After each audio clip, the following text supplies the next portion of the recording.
لیکن بایولوجیکل میں اگر آپ کو بتاؤں حیاتیات پر انسان کی طبیعتوں پر جو سائنس ریسرچ کر کے آج پہنچا ہے، بیس کیا ہے اس کا، بنیاد کیا ہے؟ میڈیکل سائنس میں سب سے پہلے کتابیں دنیا کو پیش کرنے والے ابن سینا ہیں اور امام فخر الدین رازی ہیں، جنہوں نے سرجری پر کتابیں لکھی، بچوں کی بیماریوں پر کتابیں لکھی، میڈیکل کی کئی ایسی گتھیاں انہوں نے اس زمانے میں سلجھائی ہیں جب ابھی سائنس، اس زمانے کا سائنس ابھی سانسیں بھی نہیں لے رہا۔ پوری دنیا کو علم دینے والے میرے نبی کے غلام، ایکس رے کا علم علماء اسلام نے دیا ہے۔ گھڑی کی ایجاد آپ کو پتا ہے، گھڑی کی ایجاد نبی پاک صلی اللہ علیہ وسلم کے غلاموں نے دیا ہے دنیا میں۔ کتابیں لکھنے اور اس کو چھاپنے کا انداز علماء اسلام نے عطا کیا ہے۔ اتنا ہی نہیں، ٹاؤن شپ کا جو طریقہ ہوتا ہے، روڈ بنانے کے سلیقے تک اسلام نے لوگوں کو دیا ہے۔ لوگ یورپ میں جانوروں کی طرح جیتے تھے، نہ گھر بنانے کا سلیقہ، نہ گزرنے اور آنے جانے کا سلیقہ تھا۔ عمر فاروق رضی اللہ تعالیٰ عنہ کی خلافت کے زمانے میں سارے نظام بنائے گئے تھے، تاریخ بنائی گئی، ہجرت کی تاریخ آج بھی پوری دنیا میں رائج ہے، تاریخ بنائی گئی ہے۔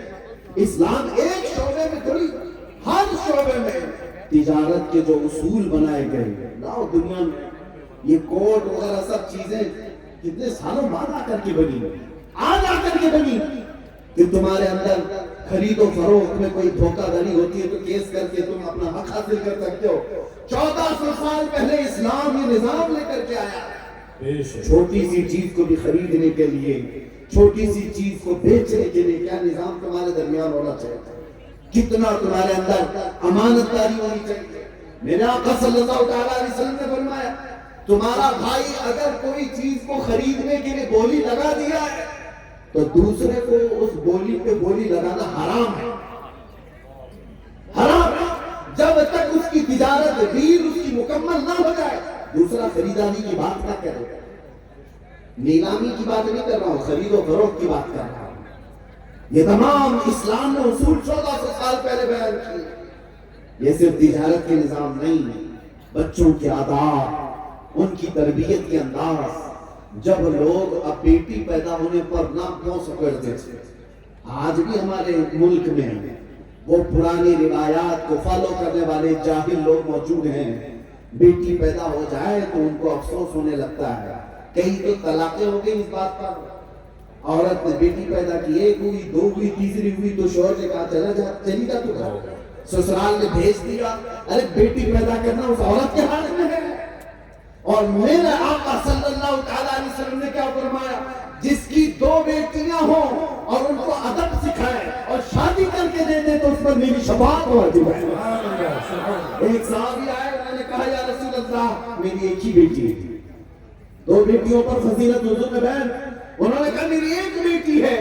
حضور نے فرمایا جاؤ ایک بیٹی کو بھی ادب سکھایا اور صحیح طریقے سے اسے شادی کر کے دے دیا، حضور فرماتے کل قیامت کے دن میں تیری شفاعت کروں، جنت میں لے جانے کا سبب بتایا۔ جب بیٹیوں کو دفن کیا جا رہا تھا مکہ میں، بیٹی پیدا ہوتی تھی تو گردن مروڑ کر کے لوگ دفن کر دیتے تھے، اور نبی پاک صلی اللہ تعالیٰ علیہ وسلم نے بیٹیوں کے مقام کو بلند کیا۔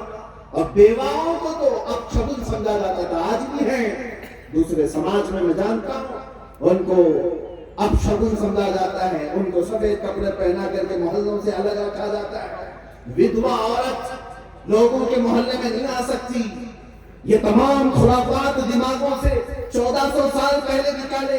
صرف نبی پاک نے بیان نہیں کیا کہ بیوہ اب شگن نہیں ہوتی، بلکہ 1 2 3 4 نہیں، 9 شادیاں بیواؤں سے حضور نے فرمائی، بیواؤں سے۔ ان کے مقام کو بلند ایسا کیا کہ کروڑوں مسلمانوں کی ان کو ماں بنا دیا، ام المومنین، وہ امہات المومنین ان کو کہا گیا۔ میرے عزیزوں، کس شعبے میں اسلام نے پیاسا رکھا ہے؟ کسی شعبے میں مجھے بتاؤ، کوئی شعبہ ایسا نہیں جہاں پر آپ یہ کہہ سکتے ہو کہ اس میں اسلام نے کچھ بیان نہیں کیا۔ میں ایک چھوٹا طالب علم ہونے کی حیثیت سے عرض کروں گا، زندگی کے شعبے کا کوئی بھی مسئلہ لاؤ، اللہ کے نبی کی تعلیمات سے ہم اس کا جواب عطا کریں، ہم اس کا جواب دے سکتے ہیں۔ اسلام مکمل دین ہے، اور یہ لوگوں کا بنایا ہوا ہوتا تو اس میں اونچ نیچ ہوتے، بار بار اس کے اندر ترمیم ہو سکتی تھی، امینڈمنٹ کیا جا سکتا تھا، لیکن یہ لوگوں کا بنایا ہوا نہیں ہے، خلاق کائنات کا بنایا ہوا ہے، اور وہ قیامت تک کے آنے والی چیزوں کو رب تبارک و تعالیٰ جانتا ہے، اور اس نے ایسا قانون امت کو، میرے مصطفیٰ کی امت کو عطا کیا جس میں قیامت تک کے لیے شوشہ نہیں چھوڑا گیا ہے۔ ورنہ میرے عزیزوں پوری دنیا ایڑی چوٹی کا زور لگا کر کے نقص نکال رہی ہے، برائیاں کھود رہی ہے۔ کیا وجہ ہے کہ 1400 سال سے قرآن کے بدلے میں دوسرا قرآن نہیں لا سکتے؟ کیوں؟ قرآن کو چھوڑو کوئی سورہ نہیں لا سکتے، سورہ کو چھوڑو کوئی آیت نہیں لا سکتے۔ آج بھی میں نے سنا ہے اے آئی کا زمانہ ہے، شاید جی بی ٹی کو بھی پوچھا جائے تو کیا جواب دیتا ہے، آپ دیکھ لیں کہ قرآن دوسرا چاہیے، سیم ٹو سیم قرآن بنا کے دے دو، وہ کہے گا میں سمری بتا دیتا ہوں، سیم قرآن نہیں بتا سکتا اس لیے کہ یہ خالق کا بنایا ہوگا، یہ خدا کی کتاب ہے۔ دنیا کی ٹیکنالوجی بہت اوپر آ چکی، لیکن اس کے مقابل میں کوئی چیز لائی نہیں جا سکی۔ میں مسلمانوں آپ سے یہ کہنا چاہتا ہوں، جس دین کی اتنی بلندیاں ہیں، تمہیں دین نے کہیں کسی شعبے میں پیاسا نہیں چھوڑا، تمہارے بچپن کے تمام احکامات بتا دیے گئے۔ بچہ جب پیدا ہو تو میرے آقا صلی اللہ علیہ وسلم نے فرمایا اچھا نام اس کو رکھنا ماں باپ، بچے کا حق ہے، اچھا نام رکھو، اس کا عقیقہ کرو، اس کی تربیت میں اچھا ماحول بناؤ، اس کے بعد جب بچہ بولنے کے قابل ہو جائے، چلنے کے قابل ہو جائے تو سب سے پہلے اس کے ادب اور اس کی تعلیم کا انتظام کرو۔ نبی پاک صلی اللہ تعالیٰ علیہ وسلم کی ایک حدیث میں آپ کو بتا دوں جس میں زندگی کے اصول بتائے گئے۔ حضور فرماتے ہیں علموا اولادکم ثلاث خصال، ایک حدیث یہ ہے، اور دوسری حدیث ہے نبی پاک صلی اللہ تعالیٰ علیہ وسلم فرماتے ہیں لاعبوا سبعا ادبوا سبعا صاحبوا سبعا، بچے کے 7 سال کی عمر تک اس کے ساتھ کھیلو، اس کے ساتھ کھیلو، اور دوسرے 7 سال اس کو خوب ادب سکھاؤ، اور پھر تیسرے 7 سال اس کے ساتھ دوستی کرو۔ یہ نظام بتایا گیا بچپن سے لے کر، یعنی پہلا سال بچے کا لے کر 7ویں سال تک بچہ کھیل کود کی طرف مائل رہتا ہے۔ یہاں تو 3 سال کی عمر میں تو ہم نے اس کو اسکول لگا دیا ہے، بچہ بوجھل ہو کر کے جا رہا ہے، جبکہ پہلے سے قانون یہ تھا، ہمارے یہاں بھی تھا، بچے کو 5 سال 10 مہینے کا ہونے تک بھی اسکولوں میں بوجھل نہ کیا جائے، لیکن کون اس چیز کے پالن کرتا ہے؟ اب تو ماں باپ بھی یہ سمجھتے ہیں ادھر دودھ چھوڑا ادھر اسکول چلے جائے، اور دودھ پیتا ہو تو چھوڑے، پیتا بھی نہ ہو تو سوچتے ہیں لوگ کہ کوئی دایا ہی لے لے پال لے۔ بچے اگر بوجھ ہے تو پیدا کیوں کیا؟ ادب دینا سب سے پہلی ذمہ داری، اور اس کے بعد نبی پاک صلی اللہ تعالیٰ علیہ وسلم نے جو فرمایا جوان ہو جائے تو جوانوں تمہیں صحبت کس کی اختیار کرنی چاہیے کس کی نہیں، اسلام نے سارے اصول بتائے، سارے اصول بتائے۔ یاد رکھنا قیامت کے دن کا ذکر کرتے ہوئے اللہ تعالیٰ قرآن میں فرماتا ہے کئی ایسے لوگ ہیں جو صرف دوستی کی وجہ سے دوزخ میں جا رہے ہوں گے، اور وہ پکار رہے ہوں گے یا ویلتی لیتنی لم اتخذ فلانا خلیلا، اے کاش میں فلاں کی دوستی نہیں کیا ہوتا تو اچھا ہوتا، میں جہنم میں نہیں جا رہا ہوتا۔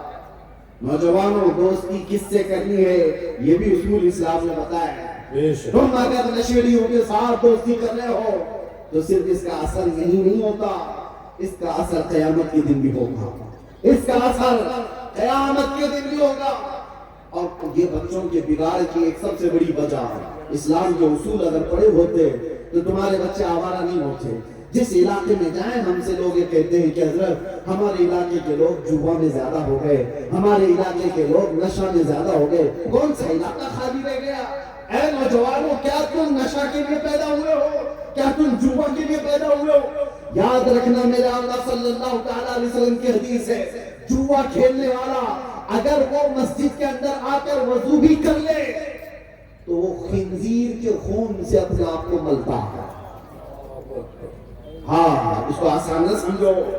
مسلمان کو یہ زیب نہیں دیتا تم اس کے لیے دنیا میں نہیں آئے. اور سود کھانے والے کو میرے آقا نے فرمایا یہ سارے تمہارے معاشرے کی چیزیں نہیں ہیں, ہٹاؤ.